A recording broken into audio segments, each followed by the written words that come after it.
예, 할렐루야, 윤필립입니다. 13번째 영상, 이스마엘, 열등감, 나도 모르게 흐르는 저주라는 제목의 영상입니다.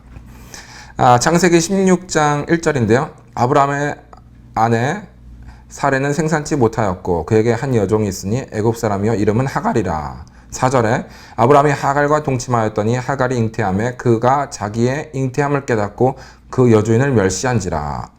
6절 아브라함이 사레에게 그대의 여종은 그대의 수중에 있으니 그대의 눈에 좋은 대로 그에게 행하라 하매 사레가 하갈을 학대하였더니 하갈이 사레 앞에서 도망하였더라.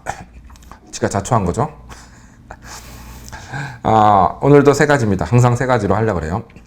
1번 하갈의 태생적 열등감. 예.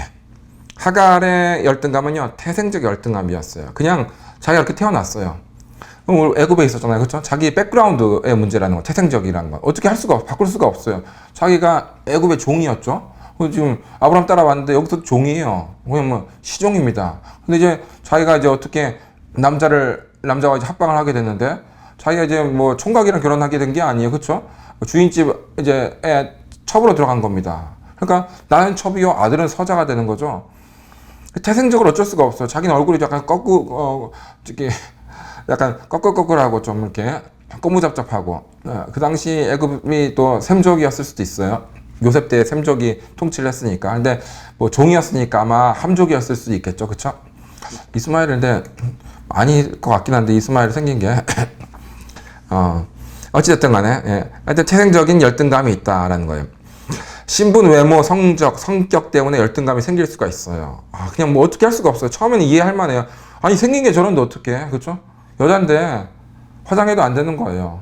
네, 박진영 씨한테 죄송한데 네, 저 좋아하는 뮤지션인데 옛날 제가 명동에 한 2번 갔었나 여태까지. 거의 명동 갈 일이 없죠. 제가 갔는데 커피숍에 이제 윈도우를 바라보면 윈도우 앞에서 이제 커피 마시는 데 있잖아요. 그냥 명동이 이렇게 생겼구나 이렇게 이제 20 몇 살 때 갔던 것 같아요. 근데 창가에서 커피를 마시는 그 자매가 박진영 씨랑 똑같이 생긴 거예요. 여자인데 박진영 씨랑 똑같이 생긴 거예요. 이런 말 하면 될지 모르겠는데, 예. 그냥, 키가 너무 작아, 예를 들어. 아니면 너무 뚱뚱해. 뭐, 안 돼. 막, 물만 먹어도 살찐대요. 막, 이렇게, 태생적으로 안 되는 게 있어요. 그러면, 처음엔 이해가 돼요. 그래. 피부색이 저렇게 까마니까, 아이고, 저렇게 코가 눌려가지고, 아이고, 입술이 저래서, 아이고, 저렇게 키가 작아서, 아이고, 저렇게 막, 그냥 이해는 돼요. 뭐 곱슬머리가 너무 심하다. 워낙 멍청한가 보네. 공부도 밤새고 커피 다 쏟고 하는데 꼴등했대잖아, 이번에. 제 앞에서 공부 이야기 하지 마. 이렇게. 이해는 해. 근데, 이 첫 열등감이 두 번째 열등감을 만들어요. 세 번째 열등감을 만들어요. 계속 났습니다. 나는 그냥 공부만 못할 뿐이었어요. 혹은 나는 그냥 피부만 까말 뿐이었어요. 제가 옛날 피부가 중1 때 까매가지고, 너무 의기소침한 거. 그 당시 부시맨 영화가 막 떠가지고, 막 가니까 부시맨이라 나보고 진짜. 집에서는 귀한 대접 받았는데 중학교 가니까 이제 무한 경쟁 사회잖아요. 이제 대치동 8학군인데, 강남 대치동 8학군이니까, 진짜 쌀벌하더라고요. 그래서 막 나를 놀리기 시작하는데 키도 조그맣고 그때는 공부도 못하고 피부도 까맸어요. 그래서 내가 중학교 3학년 내내 제가 우유를 많이 마시면서 체육 시간에 나무 밑에 있었어요. 피부를 하얗게 만드느라고. 그래서 이제 제가 성적도 계속 올라갔고 고등학교 1학년 됐을 때는 제가 뭐 이것저것 괜찮았었어요. 키도 좀 큰 편이었고 또 성적도 많이 올라갔고 피부도 하얀 편이었고 안경 쓰니까 좀 똑똑해 보였기도 했고 그때는 무식해 보여가지고 멍청해 보여가지고 얼마나 진짜 힘들었는지 몰라요. 이제 그렇게 열등감이 생길 수가 있어요. 그런데 내가 그렇게 하니까 나 공부도 못하는 것 같고 내가 키도 작은 것 같고 내가 아무것도 못하는 것 같은 거예요. 그러니까 계속 그렇게 번지기 시작하는 거죠. 첫 번째 열등감이 계속적인 열등감을 만들어서 결국은 열등 성격이 돼버려요. 그냥 나는 안 돼. 나는 그냥 늘 항상 이제 찐따예요. 그러다 보면 열등 인간이 돼요. 뭘 새롭게 시작한 거, 나도 이거 새롭게 한 거, 쟤도 이거 처음 시도하는 건데, 그냥 나는 처음부터 지레, 나는 안 돼. 공부 이제 중1이 공부 차이가 얼마나 나겠어요. 지랄 얼마나 차이가 나. 근데, 나는 공부 못해. 난 보나마나 지금 거의 끝이야. 나는 뭐 이렇게 생각을 하는 거예요, 지금. 괜히 안경 낀 애들만 보면 똑똑한 거 같고, 피부 하얀 애들만 보면 막 부잣집 애들 같고, 막, 나는 그냥 계속 눌리는 거예요. 열등감이 열등 성격을 만드는 거죠. 그렇게 해서 그 열등, 나는 공부도 안 될 거야. 걔가 공부하면 뭘만 하겠어요. 그렇죠? 그러니까 결국 열등 인간이 되는 거예요. 낮은 자존감. 매사에 부정적으로 피해망상증이 생깁니다. 피해망상증도 있어요. 그런 사람들 진짜 이거 불행한 거죠. 예. 그냥 1등, 2등이 이야기했어요. 공부. 이번에, 많이 틀렸어. 3개 틀렸어. 이러면, 왜 이렇게 많이 틀렸어? 난 2개 틀렸는데. 이러면, 그냥 지네들 1, 2등이 이야기한 거야. 근데 저놈 자식들이 일부러 내 앞에서 저런 이야기 하다니 죽여버릴까? 이렇게 생각을 하는 거죠. 나 옛날에 그랬어요.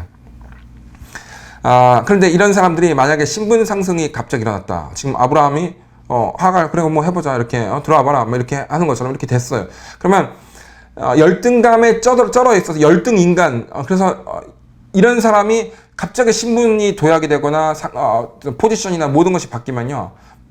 갑자기 졸부가 됐다. 이러면 타인을 멸시하고 천대해요. 그전에는 날 무시하면, 아이고, 나쁜 새끼, 놈의 자식, 날 무시하고, 이렇게 했는데, 그 다음에는 내가 이 힘이 있잖아요. 너 무시했지, 이제는 무시하지, 가만 안 둬. 이래서 아주 포악해져요. 자기가 무시했던 것만큼 무시를 하는 아주 멸시천대를 하고 아주 포악해지고 강팍해지고 아주 분노가 과격하게 뻥뻥 화산 터지듯이 일어납니다. 아주 일그러진 사람이 되는 거죠. 하갈이 그랬습니다. 그런데 반대로 첫 자신감은 두 번째 자신감, 세 번째 자신감, 네 번째 자신감을 계속 만드는 거죠. 그래서 뛰어난 성격. 나는 하면, 그거 처음 했는데, 지금 처음에. 그런데 나 그거 하면 잘해. 나는 저거 하면 잘해. 저 사람 만나면 저 사람 나 좋아할 거야. 나 도와줄 걸. 이렇게 생각하는 거예요.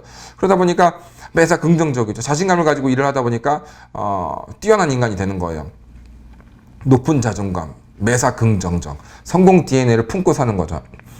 1번의 하갈은 태생적 열등감이었다면 2번의 이스마엘은 유전적 열등감입니다. 얘는 태어났을 때는 아무것도 없었어요. 그냥 사랑받는 사람이었어요. 아브라함이 사랑이 어마어마한 대부족이잖아요. 그렇죠? 이게 지금 국가보다 센 거예요. 지금 소돔과 고모라가 약탈당했을 때 네 나라 왕이 쳐들어와서 소돔과 고모라 이 팀 5나라를 박살내고 이제 롯을 데려갔을 때 아브라함이 자기 군신들 318명을 데려가서 박살내버렸잖아요. 그렇죠? 이게 지금 일반 부족이 아니라 초대형, 슈퍼 초대형 부족이 국가 같은 사이즈인 거예요.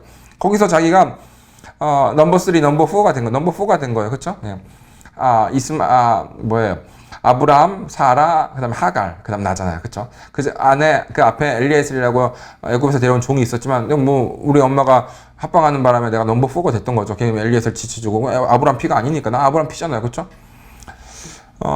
모든 사랑을 독차지하고 아주 잘 나갔습니다. 정말 좋았어요. 그런데 다만 계속 뭔가 눈에 띄는 게 있었어요. 엄마가 자꾸 이렇게 열등감에 시달리는 거예요. 우리끼리 있을 땐 좋았는데, 엄마랑 나랑 있을 때 막 좋았는데, 사라 주인님이랑 마주치면은 이렇게 하여튼 뭔가 눌리는 걸 이기려고 막 들이대고 막 일부러 막 자랑하고, 그 어저께 나보고 젊다고 아브라함 주인님께서 말한 거 있죠? 이렇게요. 일부러 사라 앞에서. 어렸을 때 보이잖아요, 약간씩. 그쵸?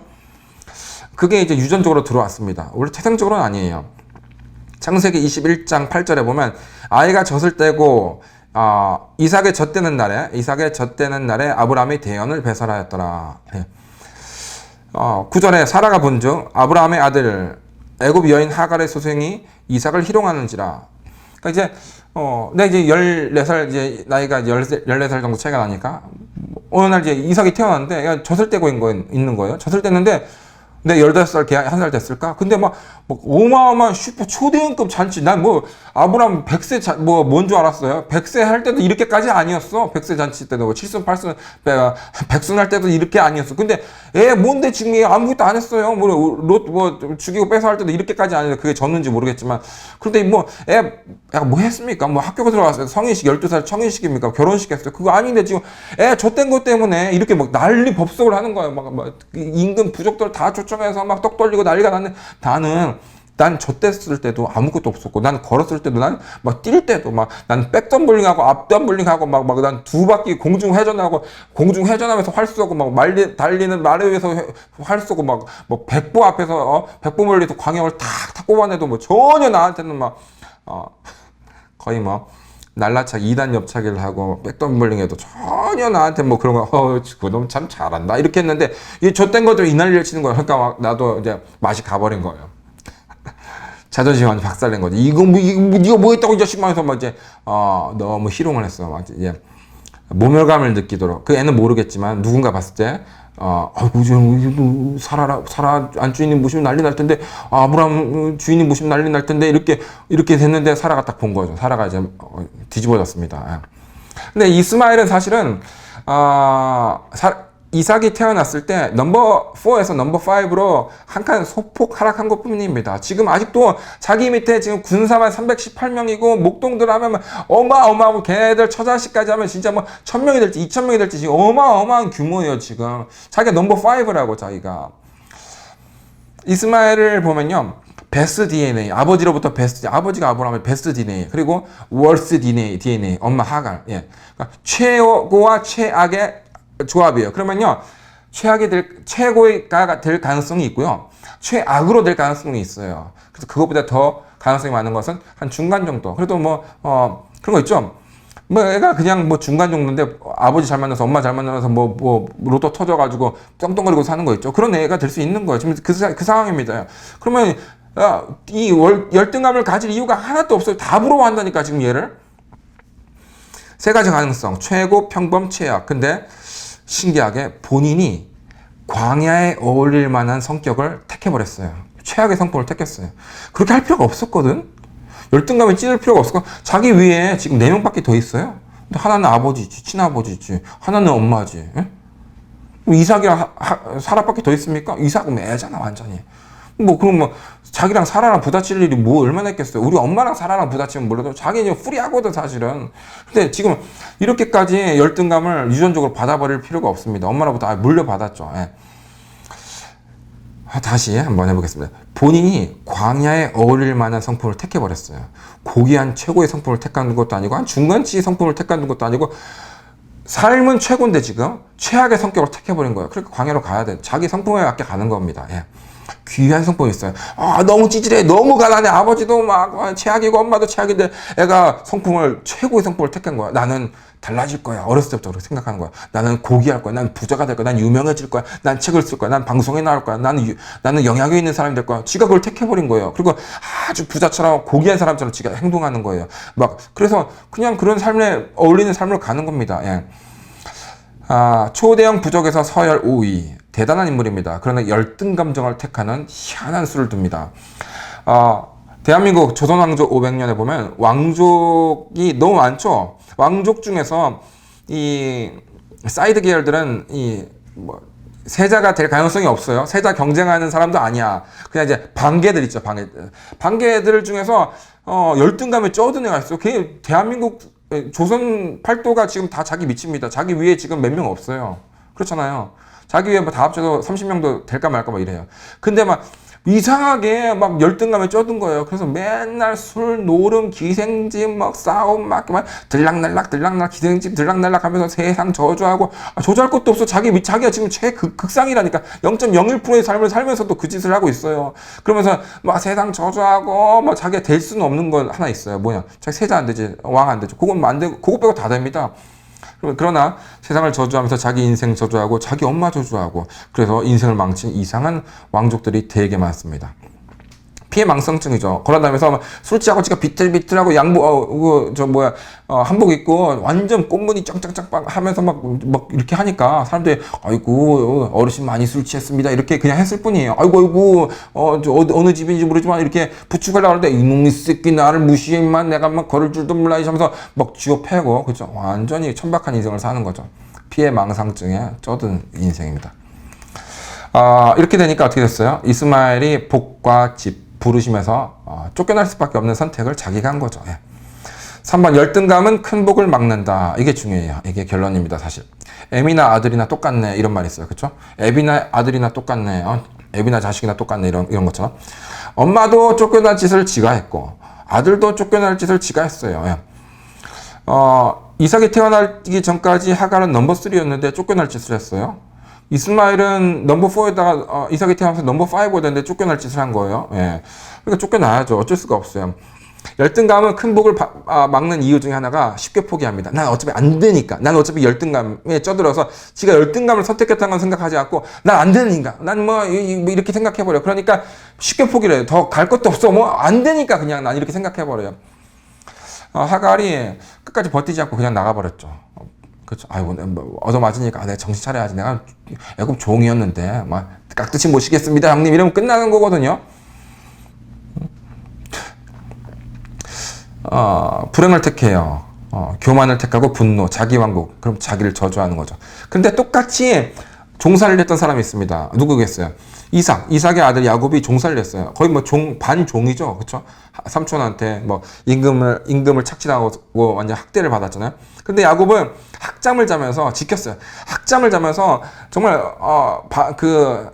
이스라엘 그 중동의 밤이 얼마나 추운지 모릅니다. 그 광야에 바람 불면 진짜 막 장난 아니에요. 나 광야에서 밤에 12시 넘어서 광야에 나가서 막 기도한 적이 있었는데, 와, 진짜 막 패딩을 입고 갔는데 막 애리더라고요. 애려 진짜. 나 진짜 대단하더라고요.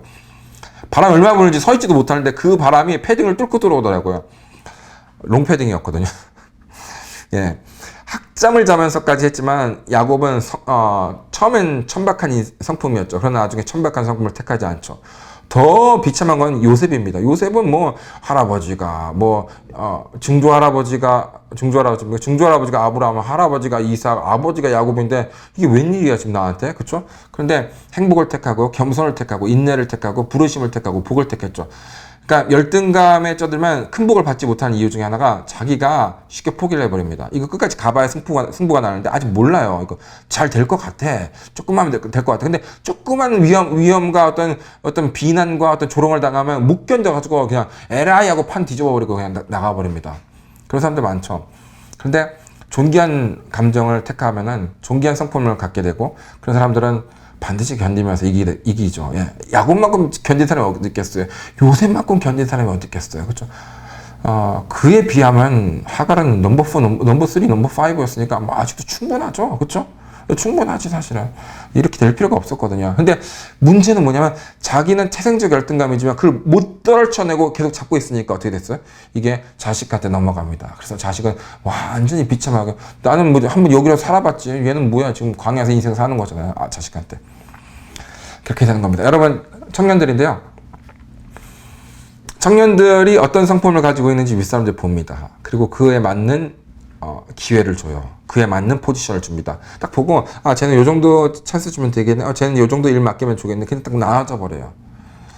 열등감을 절대 가지면 안 됩니다. 열등감을 가지면 위에서 보고 쟤는 아무리 똑똑해도 아무리 돈 많이 갖다 줘도 쟤는 실패 안 씁니다. 여러분들도 마찬가지고요. 존귀한 성품을 품길 축복합니다. 열등감 say goodbye 하면서 완전히 떨쳐버리시는 여러분들 되기 위해서 축복합니다. 할렐루야.